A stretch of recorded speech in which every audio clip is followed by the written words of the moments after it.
ஆண்டவராக இயேசு கிறிஸ்துவின் விலையேறப்பட்ட நாமத்தினாலே உங்கள் யாவருக்கும் என் அன்பின் ஸ்தோத்திரத்தை இந்த காலை வேளையிலே உங்களுக்கு தெரியப்படுத்துகிறேன்.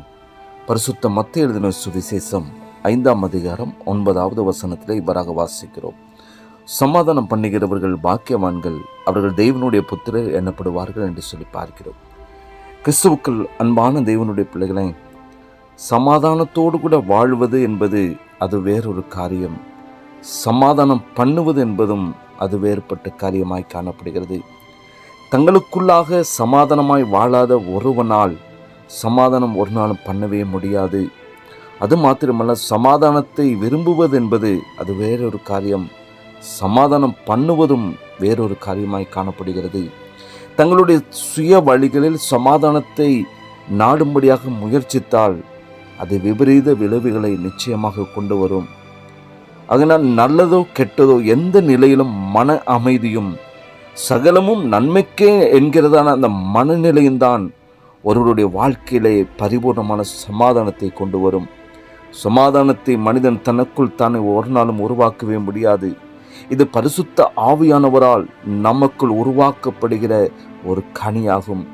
இந்த சமாதானத்தை பெற்றவன் மாத்திரம்தான் அவனும் மற்றுள்ளவர்களுக்கு சமாதானமாக அவர்களோடு கூட காணப்பட முடியும்.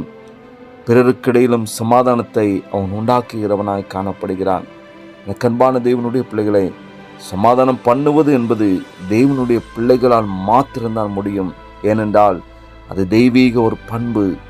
ஆகவே நாம் முதலாவது நம்முடைய வாழ்க்கையை நான் கர்த்தருக்குள்ளாக சமாதானமாய் இருக்கிறேனா என்கிறதான ஒரு கேள்வி உங்களுக்குள்ளாக எழும்ப வேண்டும். ஒவ்வொரு நாளும் என்னுடைய வாழ்க்கையில் சமாதானம் இருக்கிறதா என்பதை ஒவ்வொரு நாளும் பரிசோதித்து பார்க்க வேண்டும்.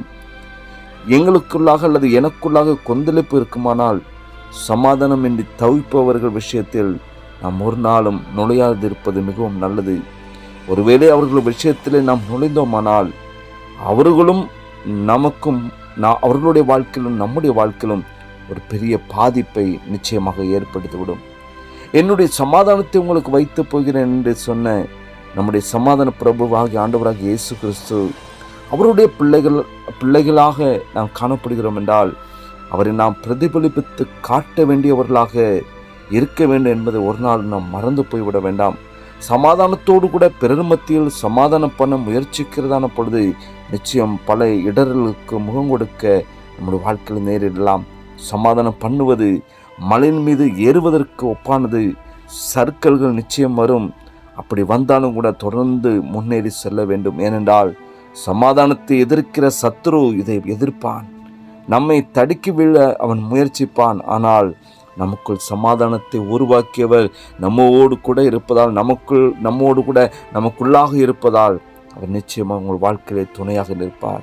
இந்த ஆசீர்வாத வாக்கியத்திற்கு கொடுக்கக்கூடிய சிறந்த விளக்கமாவது, எல்லா மனிதரும் வாழக்கூடிய நல்ல இடமாக இந்த உலகத்தை உருவாக்கினவர்களை சமாதானம் பண்ணுகிறவர்கள் என்று சொல்லலாம் என்று ஒரு வேத அறிஞர் எழுதியுள்ளார்.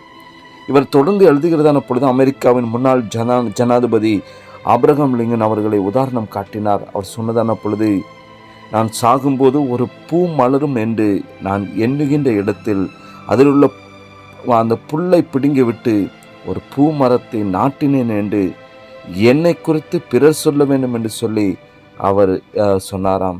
எனக்கு அன்பான தேவனுடைய பிள்ளைகளை, நம்முடைய வாழ்க்கையில் நாம் தேவனுடைய பிள்ளைகளாக நாம் காணப்பட்டோமானால் நிச்சயமாய் மற்றுள்ளவர்களோடு சமாதானம் பண்ணுகிறவர்களாய் காணப்படுவோம். நாம் தேவனுடைய பிள்ளைகளாய் காணப்பட்டோமானால் நமக்குள்ளாக தெய்வீக சமாதானம் காணப்படும். யார் ஒருவருடைய வாழ்க்கையில் தெய்வீக சமாதானம் காணப்படுகிறதோ, தெய்வீக அந்த பண்பு காணப்படுகிறதோ, தெய்வீக குணம் காணப்படுகிறதோ, சமாதானம் என்கிற அந்த ஆவியின் கனிகள் நிறைந்து காணப்படுகிறதோ, அவர்கள் தேவனுடைய பிள்ளைகள் என்பதை மறந்து போய்விட வேண்டாம். செபிக்கலாமா? நேசிக்கிற அன்பின் நல்ல பிதாவே, அப்பா, ஆசீர்வதிக்கப்பட்ட இந்த காலை வேளைக்காக நாங்கள் உமக்கு நன்றி செலுத்துகிற ஆண்டவரே. நாங்கள் உம்முடைய பிள்ளைகள் என்பதற்கு எங்களுடைய வாழ்க்கையில் ஆண்டவரே அப்பா, அந்த ஆவியின் கனிகளாய் காண சமாதானம் எங்களுடைய வாழ்க்கையிலே ஒவ்வொரு நாளும் தங்கியிருக்கட்டும். இதை இழந்து போய் பரிதபித்து அப்பா மிக வேதனையோடும் துக்கத்தோடும் என்னுடைய வாழ்க்கையிலே நிம்மதி இல்லையே, ஆறுதல் இல்லையே, சமாதானம் இல்லை என்று தவிக்கிற பிள்ளைகளுடைய வாழ்க்கையிலே என் தகப்பன் தெய்வீக சமாதானத்தை கொடுங்கப்பா, தெய்வீக ஆறுதலை கொடுங்க ஆண்டவரே. வேதனைகள் துக்கங்களை மாற்றி உடைய பரிபூர்ண சமாதானத்தை தேவன் கொடுக்க போகிறபடி நமக்கு நன்றி ஆண்டவரே. என்னுடைய சமாதானத்தையே உங்களுக்கு வைத்து போகிறேன் என்று தம்முடைய வார்த்தையின் மூலமாய் எங்களை தேற்றுகிறேன். இன்றும் அப்பா இந்த சமாதானத்தை யாவருக்குள்ளாகவும் என் தகப்பன் கொடுப்பீராக. ஆசீர்வதிங்க. இயேசுவின் நாமத்தில் ஜெபிக்கிற நல்ல பிதாவே. ஆமென், ஆமென்.